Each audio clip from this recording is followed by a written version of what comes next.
আজকে দেখাবো ধাবা স্টাইলের আপনার এগ কারি। মানে আমি পেঁয়াজ নিয়ে নিয়েছি, আদা রসুন নিয়ে নিয়েছি। পেঁয়াজটা আলাদা বাটবো, আদা রসুন আলাদা বাটবো, টমেটো আলাদা বাটবো, আর হচ্ছে কাজুও আলাদা বাটবো, আর লঙ্কা নিয়ে নিয়েছি, ধনেপাতা নিয়ে নিয়েছি। এগুলো সব আলাদা বেটে রাখবো।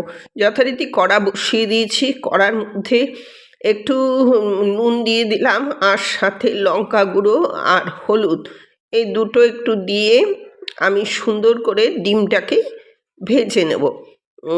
এর মধ্যেই ডিমটা দিয়ে ভাজবেন। যাই হোক, ডিমটা একটু ভালো করে সুন্দর করে ভাজা হলে পরে সাধারণত ধাবা স্টাইলে এই ধরনের ডিমের কারিগুলো করে, বেশ ভালো লাগে। সেই জন্য বেশিরভাগই দেখবেন ধাবা স্টাইলে খেতে যায়, এবং দামটাও বেশ থাকে। যদিও অনেক জায়গায় রিজনেবল থাকে, অনেক জায়গায় বেশ চড়াই থাকে, কারণ এর মধ্যে কাজু বাটা টাটা পড়ে, অনেক কস্টলি জিনিসই পড়ে।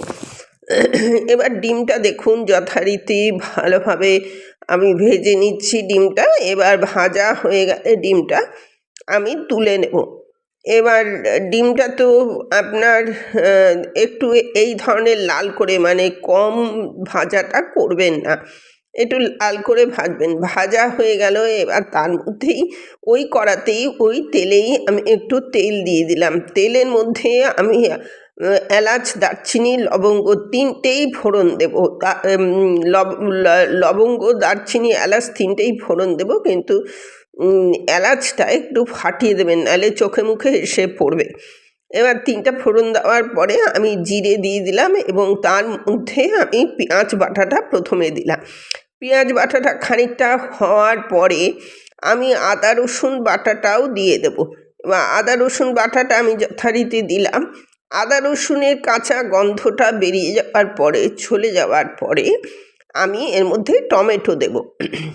টমেটো বাটাটা আপনার দেবো, আদা রসুনের কাঁচা গন্ধটা গেলে পরে তারপর আমি টমেটো বাটা দেব।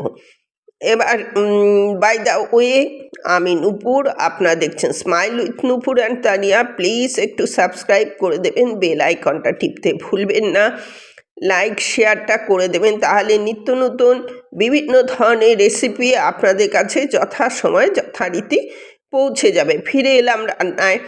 টমেটো দেওয়ার পরে আমি ওর মধ্যে একটু হলুদ গুঁড়ো, লঙ্কা গুঁড়ো, নুন, চিনি সব দিয়ে আমি এটাকে নাড়লাম। এবার তারপরে বেসিক মশলা ধনে, জিরে এইটাও একটু দিয়ে দেবো।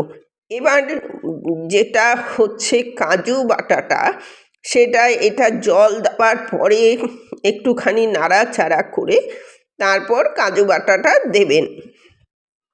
এই জলটা দেওয়ার পরে আমার ক্যামেরাটা বন্ধ হয়ে গিয়েছিল বলে আমি কাজু বাটাটা এই সময় স্কিপ হয়ে গেছে, এর জন্যে আমি ক্ষমা প্রার্থী আপনাদের কাছে।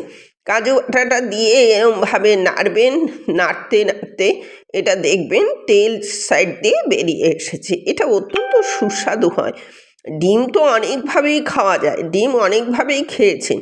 একবার এই পদ্ধতি অবলম্বন করে ডিমটা করে দেখুন, তাহলে বুঝতে পারবেন এটার কত স্বাদ। আমরা যাতায়াতের পথে ধাবাতে নেমে এইসব ডিম ভাত, মাছ ভাত বিভিন্ন ধরনের খাই, কিন্তু ওদের খাবারটা আমাদের খুব ভালো লাগে। সেই কারণে এই ঠিক সেই সেম প্রসেসে বাড়িতে বানিয়ে ফেলুন। এবার দেখুন এটার চারিদিক দিয়ে যখন মশলাটা ভালোভাবে কষা হয়ে যাবে, খানিকটা শুকিয়ে আসবে এবং তেল বেরিয়ে যাবে সাইড দিয়ে, তখনই বুঝবেন এটা হয়ে গেছে। এবার এর মধ্যে আমি এটা যখন হয়ে এসছে, এবার এর মধ্যে দেখুন অনেকটা শুকিয়ে গেছে, তাই না? এবার এর মধ্যে আপনি জল দিয়ে দেবেন। এবার আপনি যতটা ঝোল রাখতে চান, যেরকম মেজারমেন্টে, সেটা আপনি সেইভাবেই দেবেন। এবার ডিমগুলো যথারীতি দিয়ে দিলাম। এবার ডিমটা ফুটে উঠলে তার মধ্যে ধনে পাতা দিয়ে দেবো, কসুরি মেথি দেবো। ধনে পাতা দিয়ে দিলাম। ধনে পাতাটা দিয়ে তারপরে আমি এবার কসুরি মেথিটাও দিয়ে দেবো। মানে এটার মধ্যে কসুরি মেথি ভীষণ ভীষণ ভালো লাগে। আর কসুরি মেথি দেওয়া হয়ে গেল, আর এর মধ্যে কিন্তু আমি একটু গরম মশলা দিয়েছি। এবার রেডি টু সার্ভ। এতক্ষণ আমার সাথে থাকার জন্য অশেষ ধন্যবাদ। এটা ভাত, রুটি, লুচি, পরোটা সব কিছুর সাথেই দারুণ মানানসই একবার এই ধাবা স্টাইলের রেসিপিটা ডিমটা বানিয়ে এনজয় করুন। এই ঠিক সেম প্রসেসে করবেন। আজ তাহলে এখানে আসছি, পরবর্তীতে দেখা হবে যে কোনো একটা এপিসোডে যে কোনো রেসিপি নিয়ে।